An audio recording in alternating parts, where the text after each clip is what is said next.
Welcome to the Smart Business Revolution. Revolution. Revolution. Revolution. You want a revolution? You say you want a revolution? Revolution. The revolution. It's going on right now.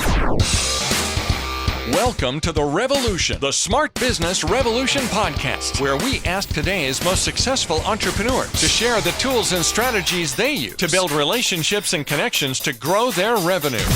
Now, your host for The Revolution, John Corcoran.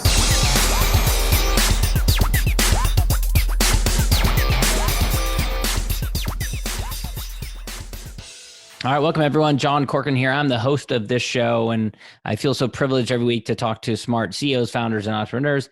Take a look at some of our archives because we've got some great episodes. You know, we released a few weeks ago, interview with the former co-founder of Netflix.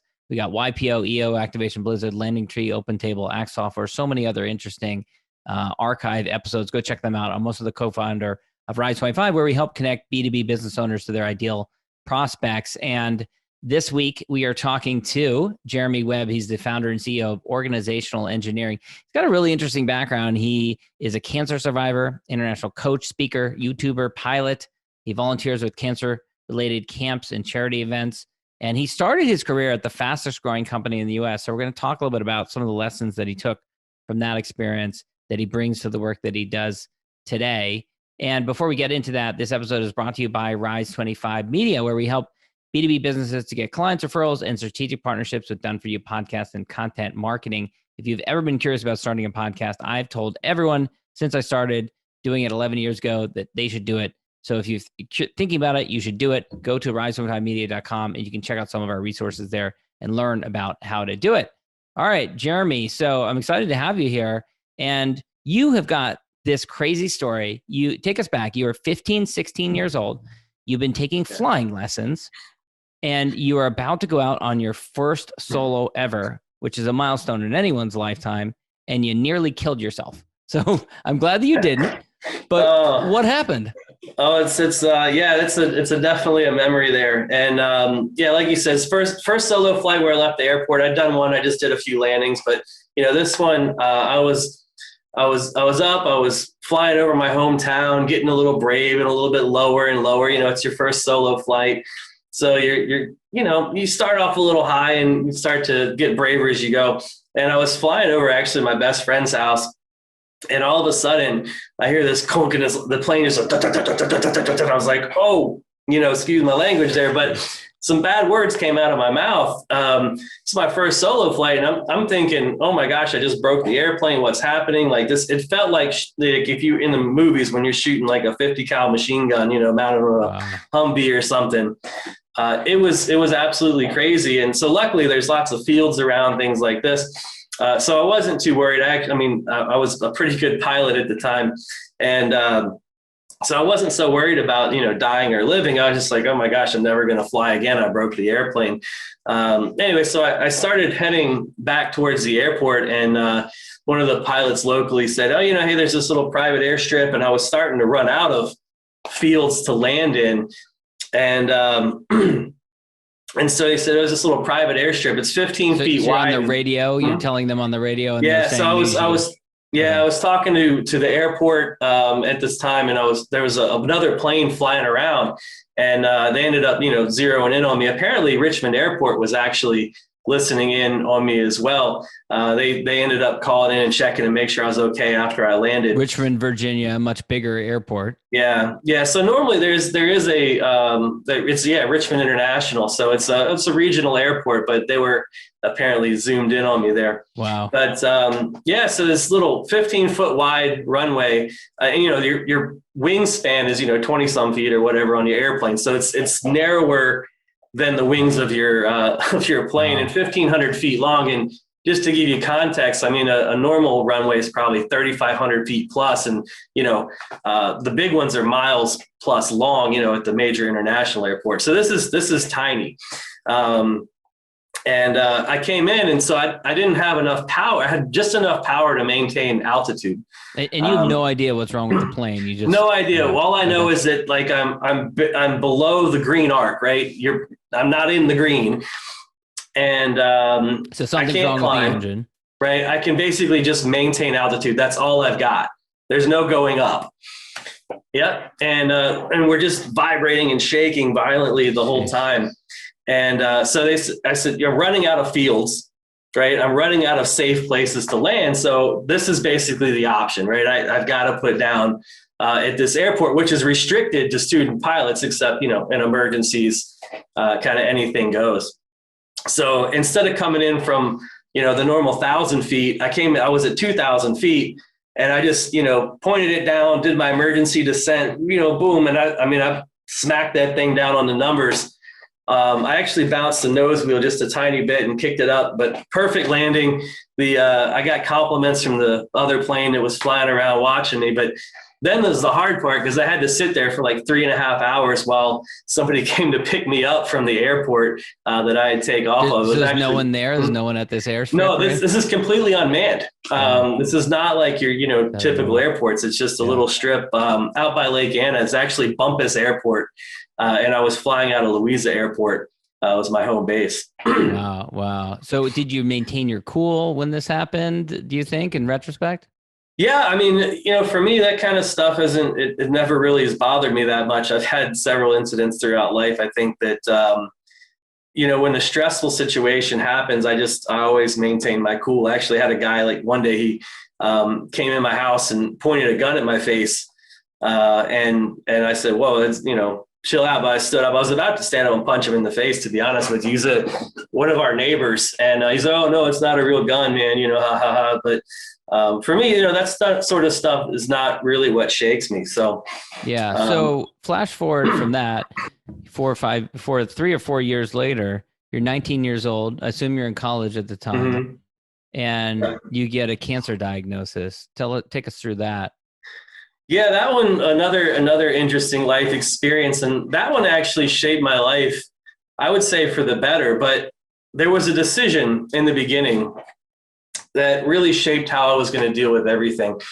And excuse me, I was in a pretty stressful place in college. A lot of stuff that I was enjoying, I wasn't enjoying anymore. I went to school for flight operations, and I wasn't enjoying the flight because this is New Hampshire, and I had to get up at 5:30 in the morning and pull planes across frozen, asphalt, and then get my flight canceled, et cetera, et cetera. That'll take some of the fun out of it. Yeah, it did. And I was playing hockey, and I wasn't really a big fan of our coach, and I just didn't really fit at the school, I think. And I realized I'm not that much of a winter person either, and going to school in New Hampshire. Anyway, the long and short of it is some other life experiences. I got stressed out, and I'm pretty sure that that's what caused cancer. But, I was having some pain in my leg, and every couple of weeks I was getting sick, and I was limping. Going down the stairs, I'd have to hold on to the railings and just kind of lower myself down one step at a time. It hurt so bad. And I went home for, I think, Thanksgiving break, and I was at the movie theater, put my hand on my leg, and I felt this lump in my leg. And, long story short, a few tests later, went to the doctor's office, and this was before HIPAA and everything. My parents didn't tell me why I was going to this doctor's appointment, and they went with me, which was a little different, but I'm 19, I'm in the doctor's office, and he puts my x-ray up on the wall, and I said, I don't see a problem. I said, there's my, thigh, and there's my knee, and there's my shin. He said, that's not your knee. And I said, wow, okay. And he said, well, we need to do a biopsy to see what this is. We think we know, but, we need to get the specifics on it, and we need to get you in pretty soon. And I think it was like Wednesday. And I said, well, you have to wait till Monday. And he looked at me and said, why? And I said, well, I've got a hockey game this weekend, and I'm not going to miss it. And, that sounds like a simple statement, but in my mind, what I had decided right then and there was that I was going to enjoy my life, right? I was going to do whatever I needed to do to enjoy my life. And if I did that, no matter the outcome with cancer, I won. And if I didn't do that, if I got down, if I got depressed, if I didn't live my life, and I, succumbed to that disease, then I lost. And it was that clear in my mind. And that evolved over time into this idea that, our life is about maximizing our happiness. And that really includes work, everything. There's no such thing as work-life balance. It's all life. And so I think personally, the point, I don't think there is necessarily a point to life. So we get to make our own. But I think biologically, we are driven to maximize our happiness and well-being. So you get the diagnosis, and then did you have chemo? What was the experience like for you? Did you have to, stop going to college for a little while? I did actually stop college. The doctors told me I needed to drop out. It was actually a very interesting experience. I don't know that I needed to drop out, but I was kind of happy I did. It gave me freedom and time to not stress about other things. I did a year of chemo. I was either inpatient for 5 days or 3 days every third week. So it alternated. And so, 1 out of 3 weeks, I'm in a hospital basically, or at least 3 days or 5 days out of every 3 weeks. And, I got a staph infection when I went in to get they had to put a central line up into my chest around the collarbone and down into my heart, because the chemo was so strong that it would have burnt through the veins in my arms had they injected it into my arms. They were giving me some serious stuff because this was an extremely aggressive cancer. They said I'd had it about 2 months and it was the size of a softball. In retrospect, do you think you'd seen it, but you hadn't noticed it, or you'd ignored it? No, I there was probably some signs I could have picked up on a little bit earlier, but where it was underneath of the muscle in my thigh. And I was pretty well in shape. I'd been playing college hockey and all that. So, I didn't really notice the mass difference because I had a lot of muscle back there. Yeah. So you survived that, and then what sorts of life changes did you make? Did you go back to New Hampshire, or did you decide to not go back to that program? No, so I had actually left New Hampshire and I had transferred into VCU down in the Richmond area. And I had to drop out of VCU a few weeks into the semester. But when I went back, I ended up going to JMU in Harrisonburg. Fantastic choice. I switched majors. I went into business management and entrepreneurship. Yeah. Mm-hmm. And so you joined a company that at the time was the fastest growing company in the United States. Tell us a little about how you ended up with that company and what that experience was like. Yeah, it's I didn't even know it was the fastest growing company when I joined. Right out of college, I was looking for a job, and it's hard to find that first job out of college unless you're, well networked. And who is? I mean, unless you have that family connections and understand that stuff. But I mean, I didn't know. My family ran a convenience store growing up. They didn't run that kind of business. So I didn't know that I needed to network. I didn't know I needed to do those things. So I was just looking on, all the old job sites, Monster, wherever that existed back then, trying to find a job. And I came across this assistant project manager at Video Gaming Technologies. That's cool. I like video games. And it's, something that says management in the title right out of college, even if it says assistant, assistant project manager. So I signed up for that. I finally got an interview after struggling for a few months to try to find an interview. And I got the job. So what was crazy though, is my first day, I interviewed somebody else. So somebody said, "Hey, I need a second person on this interview. Come in." So we hired that person. A week later, she started. I pulled her in as a second on another interview. And then we hired that person. That's how quick the growth was at this place. It was just out of this world. And it was exciting. That's one of the most exciting places I've ever worked. Wow. Talk a little bit about Agile approach for those who don't know what it is and where you came across it, how it became a part of what you do. Yeah. So if you're in the software world, you know about Agile, but you also know that a lot of Agile transformation stuff doesn't work as well as it should. So at VGT, a few years in, I had worked my way up through the management ranks, and I actually had been given the top priority project at the company. And for me, that was pretty cool because, 25 years old, 26 at that point, and there's, people that are 40, 50 years old running these projects, and, they picked me. So I was like, all right, I'm doing something right. But there was a lot of stuff that wasn't working so well at our company. As we grew, we started adding more processes. As we added more processes, change control, and project lists, and all these management things, and we added change control boards, and I don't know, the list goes on and on and on. All the traditional things that you do, and the more we did, the more things slowed down, and the less fun it got to do work. Right? I mean, it's just doing your work every day felt more like the bureaucracy, and it felt like a chore. And so I knew something was wrong. And I was actually part of the team that was putting this stuff together, but I didn't know any better. I hadn't been exposed to anything else. I just knew something wasn't right. And so I started hearing these rumblings about Scrum and Agile. And I said, what is this? I don't understand. What are these weird terms that people are putting out there? Nobody taught me about this stuff in college. And so I went and I read the Scrum handbook. It was like a free PDF online. I was like, oh my gosh, this sounds like the thing that fixes all these problems that we're having, because it's about leaning out your company. It's about giving your team the power to make their own decisions, but not just the power, but giving them the support, the framework, and everything that they need really to succeed. And it's about team structure. It's about communication. It's about your processes. It's about how you prioritize your work. It's about the role structure. And, a lot of people don't even understand that this is a thing that you should think about. So anyway, at VGT, I signed up. I got my teams to sign up to be part of the pilot program. And at first they didn't want to. They said, I don't know. I said, let's go have some beers. Let's talk about it. And they said, all right, we'll try it. And so 6 months later, our productivity was up 500%.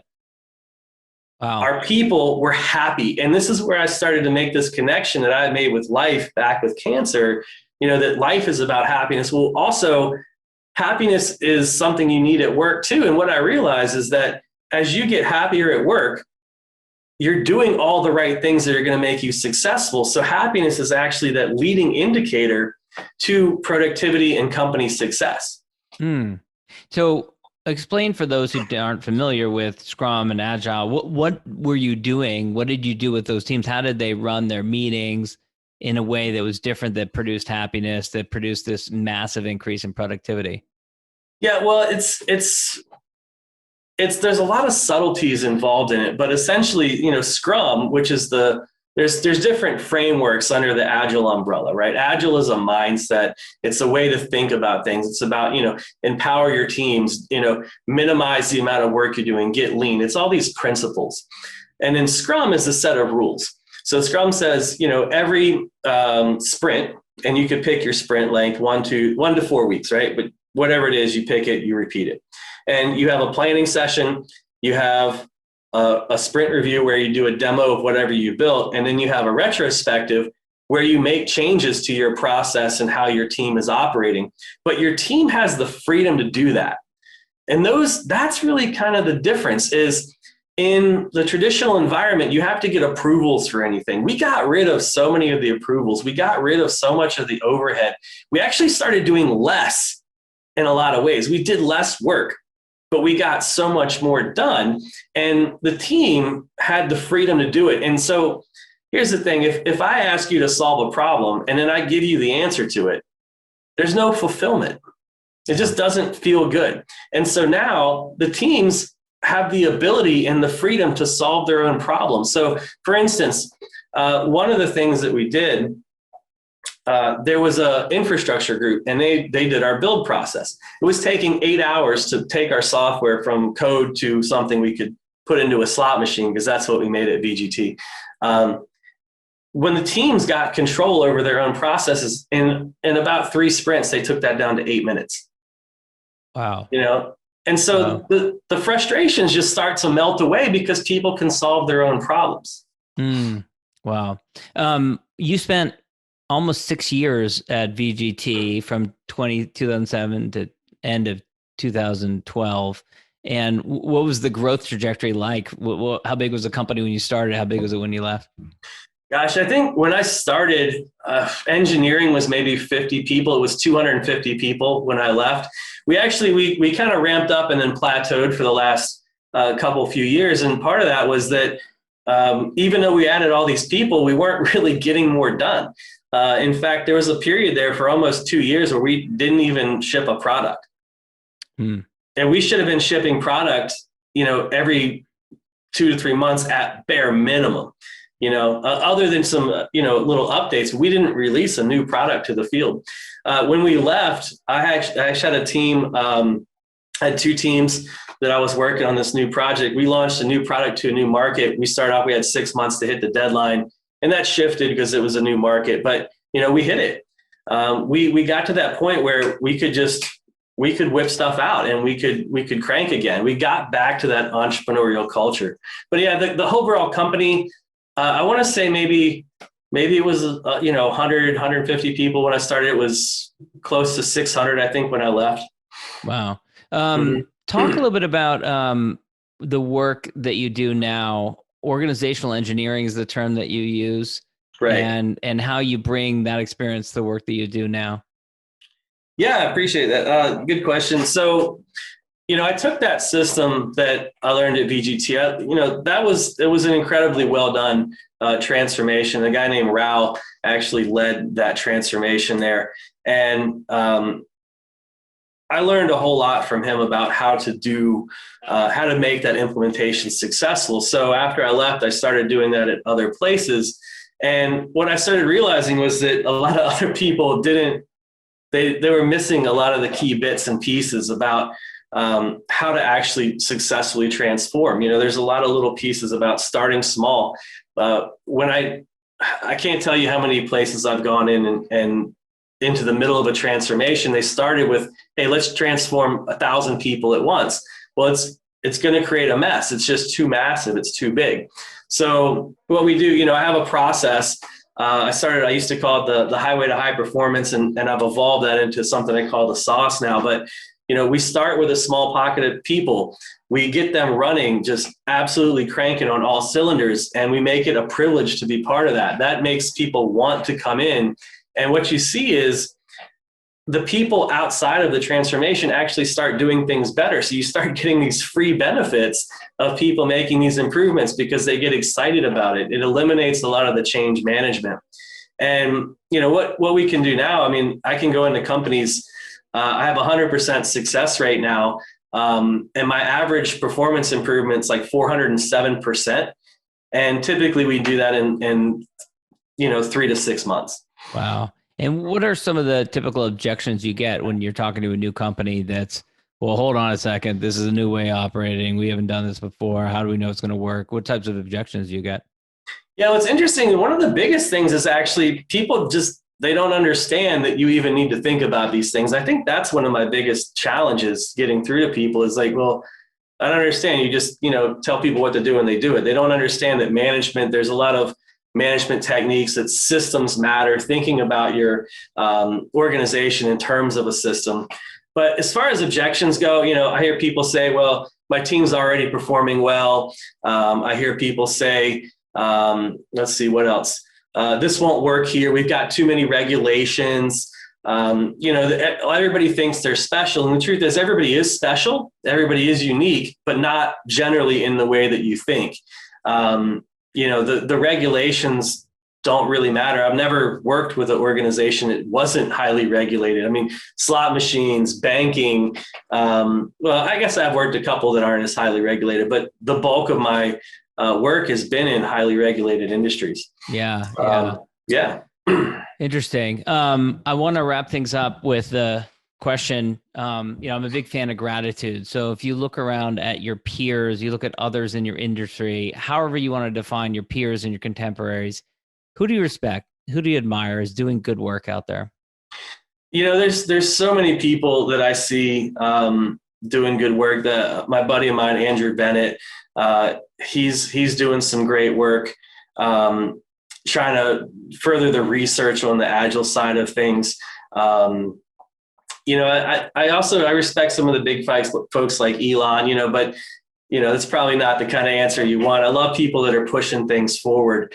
But honestly, a lot of the smaller companies out there are more the ones I respect. A lot of the bigger companies, especially in the transformation side of things, they go after the money, and they have really good systems to get more money out of your pocket. But I appreciate the small companies trying to rise up and do this, because I realize how difficult that is, in this space, to try to make a name for yourself in the consulting world. Yeah. I remember, since you mentioned it, Elon Musk, I remember when Tesla was just a little startup of many different electric vehicle startups. This is around 2008, 2009 time period. I was working in Silicon Valley at the time and admired the company greatly. And they had probably 50 or 100 people working for them at the time. But what is it about the way that he runs his companies that you respect or admire? Well, I think one, he seems to live by the principles that he says, and there's some things with Elon's management style that I don't like as much as well. I think he maybe drives people a little too hard in some places, but I think he's genuinely trying to do something good for the world and not just out to make money. Yes, he's making a ton of money. I don't have a problem with that if you're doing something that's good for the world. And when you get to that level, there's always going to be some things that make you look selfish and all that. But I think he's doing a great job of just doing him and being willing to break the mold, to break that status quo, to go out and do your own thing. And that's been a huge inspiration for me as well. That's great. Jeremy, Organizational Engineering is the name of your company. Where can people go to learn more about you? Yeah, I've got organizationalengineering.com. And also I'm on YouTube, youtube.com/organizational engineering. Feel free to reach out to me on LinkedIn. It's Jeremy Webb 1, I think, is the profile name, but I'm sure you can find me there. So those would be great opportunities to reach out. All right, Jeremy. Thanks so much. All right. Thanks, John. Thank you for listening to the Smart Business Revolution podcast with John Corcoran. Find out more at smartbusinessrevolution.com. And while you're there, sign up for our email list and join the revolution. Revolution. And be listening for the next episode of the Smart Business Revolution podcast.